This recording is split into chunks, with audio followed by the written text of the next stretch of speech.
"Who baked this pie?" the richest rancher in Cedar Falls asked. And when the woman responsible finally raised her eyes, the entire church hall seemed to forget how to breathe.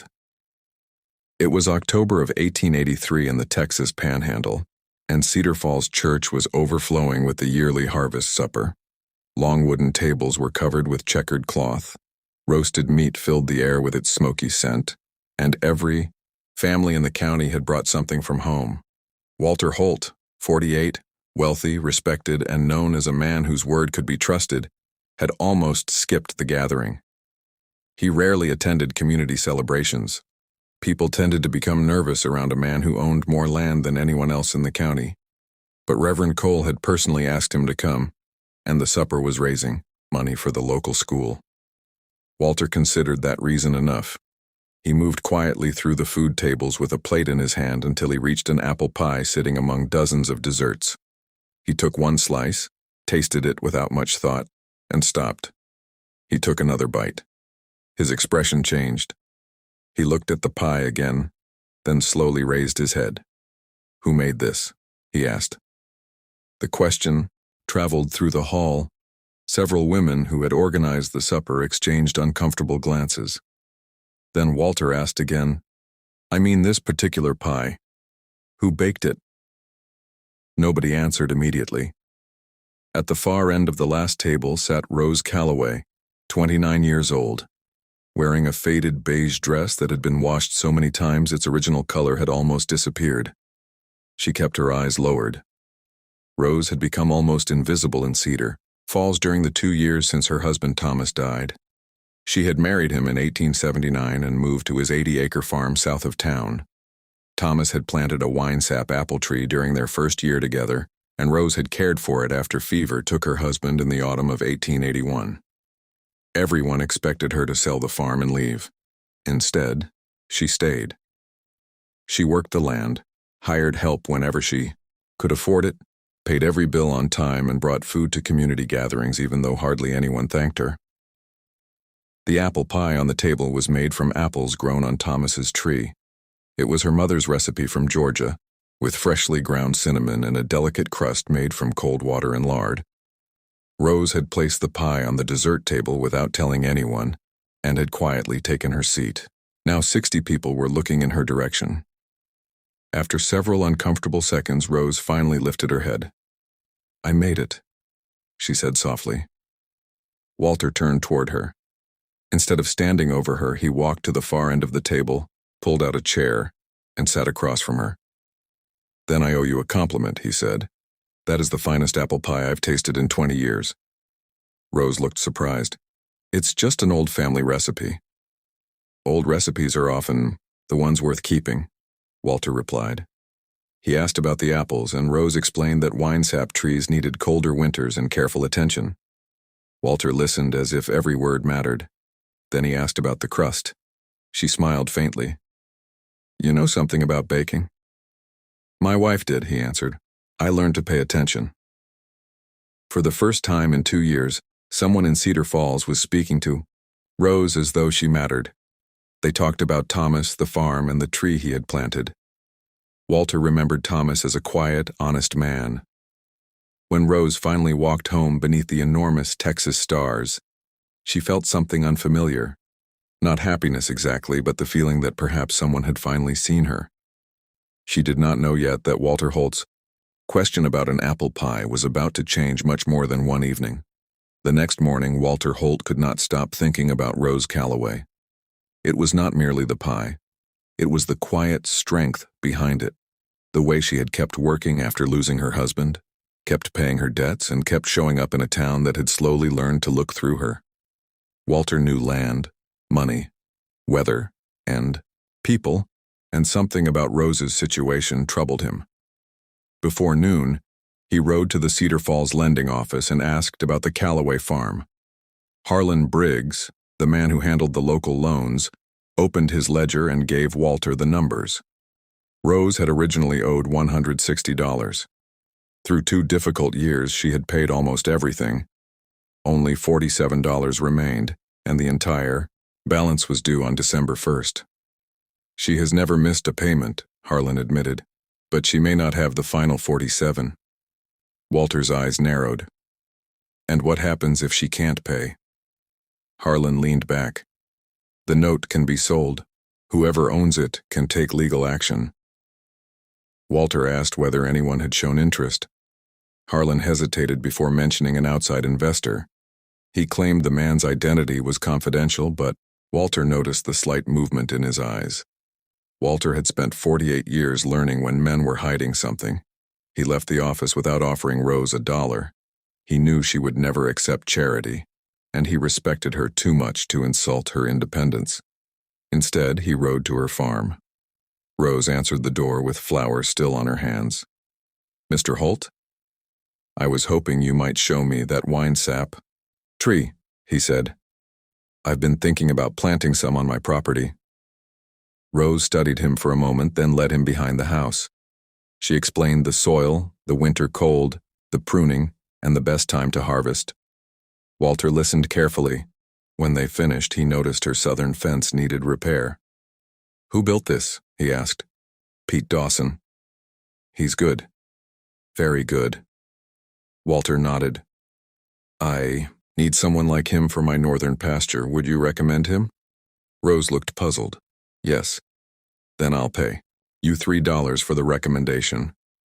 She immediately shook her head. "That's unnecessary." "Not to me," Walter said. "I own a lot of land. Knowing who does honest work saves me money." Rose looked at him for several seconds before finally accepting. $3, she said. Walter smiled. $3. It was the first time he had seen her smile, and the expression stayed with him long after he rode away. Over the following weeks, Walter found practical reasons to visit. Sometimes he asked about fencing. Sometimes he wanted advice about local workers or feed prices. Once they discussed water rights for nearly an hour. Rose began to realize that his visits were not acts of pity. He genuinely respected what she knew. Meanwhile, Walter quietly investigated the mysterious investor. He discovered that the man was Victor Marsh, a businessman connected to Harlan Briggs by marriage. Marsh had been watching Rose's 80 acres because a future railway survey might pass near the southern boundary. If Rose lost the farm, Marsh could acquire valuable land cheaply before the news became public. Then November arrived. One of Rose's hired men quit for better wages, leaving her short-handed. She was also still $16 away from the December payment. She told nobody. But Walter heard the news from Pete Dawson. When he arrived at her farm, Rose tried to dismiss the problem. "I'm managing." Walter looked toward the fields. "I know you are. But managing alone doesn't mean you have to fight every battle alone." She finally admitted she was worried. Walter told her about Victor Marsh and the railway survey. Rose stared across the land she had fought so hard to keep. "What should I do?" she whispered.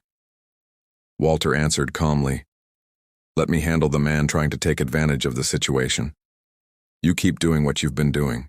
Work, endure, and protect what belongs to you."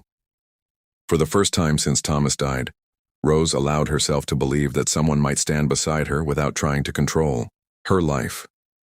And Walter Holt was beginning to realize that the woman who had baked one forgotten apple pie had become far more important to him than he ever expected.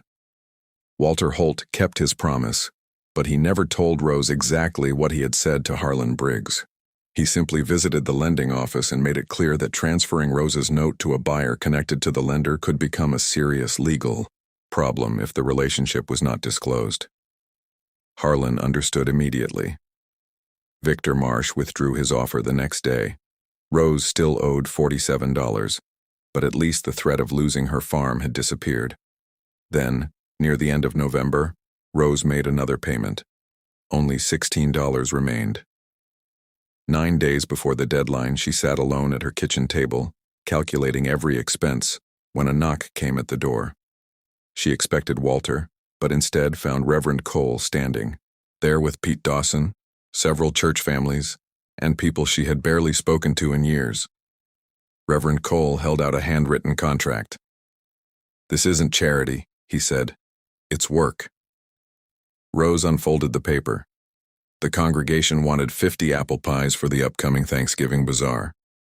They would pay her the normal market price for every pie, and every dollar would belong to her. Rose stared at the contract. 50 pies. 5 days. She looked at the people standing on her porch. "Why me?" she asked quietly. Reverend Cole smiled. "Because we finally tasted what you've been bringing to our tables for 2 years. Rose's eyes became wet, but she refused to cry.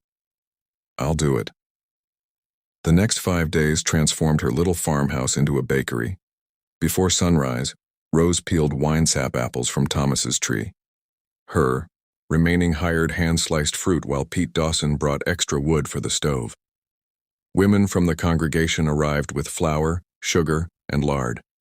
Men carried crates and repaired the kitchen chimney. Nobody treated Rose like a helpless widow. They treated her like a skilled woman whose work had finally been recognized. Walter came each afternoon, never staying long enough to take credit. On the 4th evening, he found Rose exhausted beside the stove. "You should rest," he said. "After 50 pies," she answered. "Then I'll help you finish the 50. Together they worked late into the night. Walter rolled the dough while Rose prepared the filling. At one point, flour covered his expensive coat. Rose laughed for the first time without trying to hide it. "You're ruining that coat." Walter looked down at himself. "I own 6 more." She laughed again. He realized he would gladly ruin every coat he owned if it meant hearing that sound. On the morning of December 1st, Rose carried the final payment to the lending office. $47, counted carefully from money she had earned herself. The clerk stamped the ledger. "Paid in full." Rose stood silently for a moment, then touched the page with trembling fingers. The farm was hers. Every acre, every fence post, every tree, every memory of Thomas. That evening, the entire community gathered at the church. Reverend Cole announced that the Thanksgiving bazaar had earned more money than any previous year. Then he asked Rose to stand. She looked uncomfortable as everyone applauded. Walter stood at the back of the room, watching her with quiet pride. Rose turned toward him. "You knew all along, didn't you?" she asked later. "Knew what?" "That I could do it." Walter smiled. "I knew you already had." Winter arrived slowly over Cedar Falls. Rose's farm remained safe. The winesap tree survived another hard season, and Walter began visiting without needing an excuse. One evening, beneath the bare branches of the tree Thomas had planted, Walter finally told Rose the truth. "The night I tasted your pie, I thought I discovered the best pie in Texas." Rose smiled. "And now?" He stepped closer. "Now I think I discovered the woman who made it." Rose lowered her eyes, fighting a smile. "Mr. Holt, that's a dangerous thing to say to a widow." "Then call me Walter." She looked up. "Walter." He took her hand gently. "I don't want to rescue you, Rose. I want to build something beside you." For 2 years, Cedar Falls had treated Rose Callaway like a shadow. But one apple pie had brought her into the light. And the man who first noticed her work eventually became the man who noticed her heart. And whenever people in Cedar Falls talked about the harvest supper of 1883, they remembered the pie. But Walter and Rose remembered something else. The night a forgotten woman was finally seen.